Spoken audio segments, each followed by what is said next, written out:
Thank you very much, Madam Chair. Honorable members, it is my great pleasure to be again back to the Cont Committee for the first time after the new composition of the Parliament, and the work has started recently.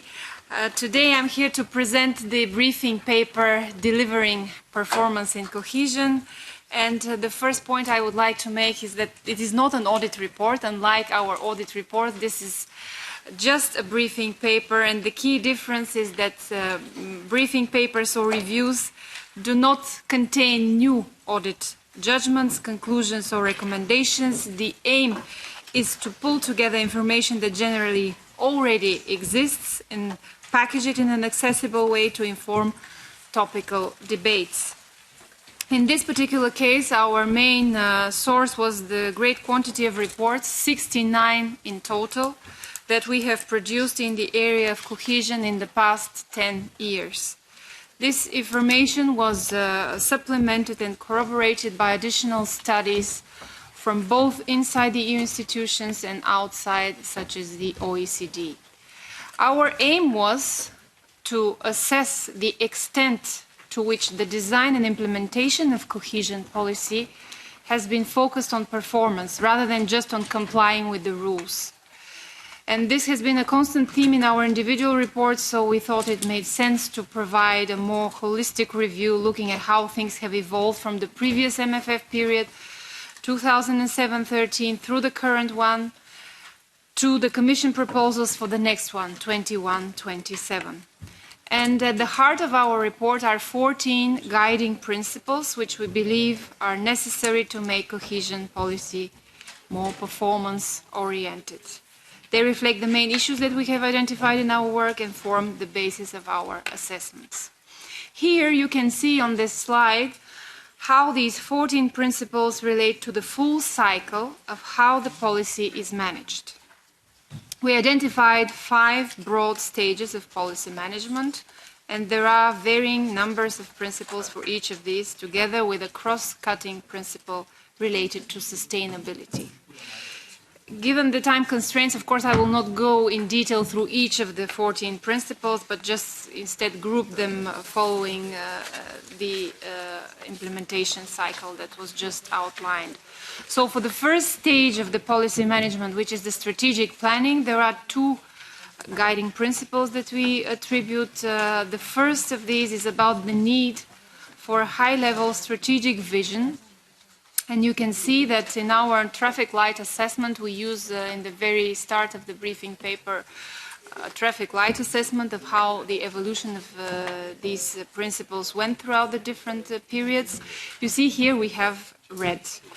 So this is only one of the 2 principles out of all 14 that has a red light for the next period. So clearly this is a significant point. And our assessment is that the situation is a little bit worse than the previous period, the current period, which is assessed as yellow. And the main reason for that is that the EU 2020 strategy is coming to an end with, for the moment, no replacement yet in sight. So in this moment, I underline again, there is no strategic vision comparable to EU 2020 or the previous Lisbon strategy that would outline what is designed to be achieved. The other principle, general principle 2, relates to how cohesion funding is allocated to member states, and in fact we have a more detailed briefing paper that we published earlier this year that outlines specifically the review of the allocation process. But here, at least, we have our light in yellow. So we could move on to the next part of the cycle, which is programming, where member states prepare their plans for how they intend to spend the money available. Here we have 4 general principles, and you can see from our assessment that they're much more positive compared to the previous one, with the 2 already assessed as green for the next period. We still think, though, that in terms of the last principle, there is scope to incentivize performance more through the way that the funding operates. While the Commission did introduce some mechanisms to this end for the current period, these have had only a limited effect. And under the proposals for the next period, it will continue to be the case that the achievement of performance objective results generally have no effect on the level of funding received. Next in the cycle, we have the third stage, which is the implementation by the Member States, where we outline three main guiding principles. While the overall position here is less positive, it still represents an improvement. For the 7-13 period, all principles were assessed in red, as you would see from the briefing paper itself. For the next period, only General Principle 9 relating to when programs are revised is red, having improved to yellow in the previous period. Now it has worsened, and the risk here we see is that the Member State programs might be revised with no consideration given to the impact on performance. The legislative framework for 14-20 was strengthened through the introduction of the need to justify the changes to programs in terms of achieving objectives, together with the rules regarding changes to certain indicators. For the 21-27 period, the Commission has proposed a mandatory midterm review exercise, amending all programs for the last 2 years of the period. However, it is not clear how performance will be assessed in this exercise, and Member States will be able to make significant transfers of funds without approval, increasing the risk that changes will be made with no consideration of results. The next penultimate stage is monitoring and reporting. Here the assessment is yellow, as you can see, for each of the three principles, largely unchanged over the 3 periods we looked at. One of the main issues has been that monitoring and reporting is dependent on good quality data. Most of the data are generated at the level of Member States before being transmitted to the Commission, and weaknesses in data quality are one of the most frequent issues in our reports, and we give a few examples in the briefing paper where we find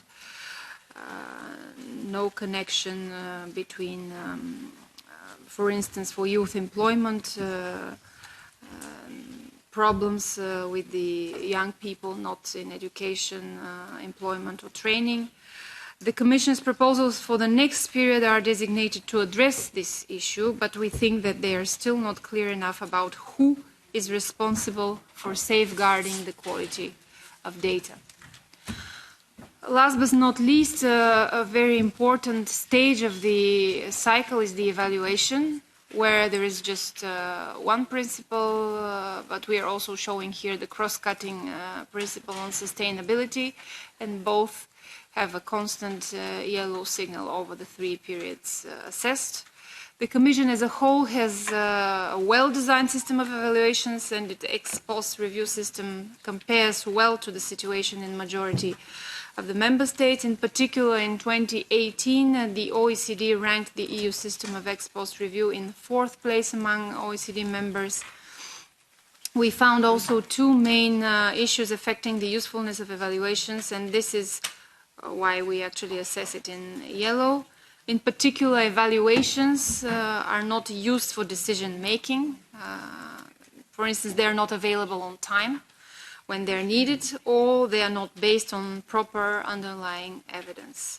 And concerning the last principle on sustainability, achieving of long-lasting results need to be considered throughout the program and implementation cycle. In a number of special reports, we highlight these risks of sustainability at the different stages of implementation.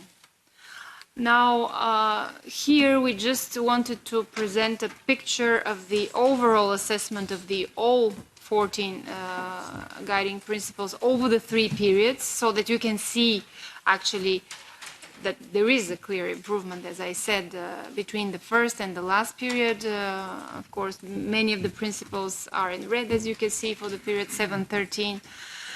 And most of the improvements actually happened during the current period, 14-20. And there is little or no improvement between the second and the third column, as you can also see. This finding is also consistent with the opinion that we published last year on the Commission's proposals for the next period. This was, of course, a more detailed examination of the proposed legislation and is not limited only to performance aspects, but this is very much in brief, Madam Chair, what I would like to share with you and the members of the committee, and of course I will be happy to answer any questions or comments. Thank you very much.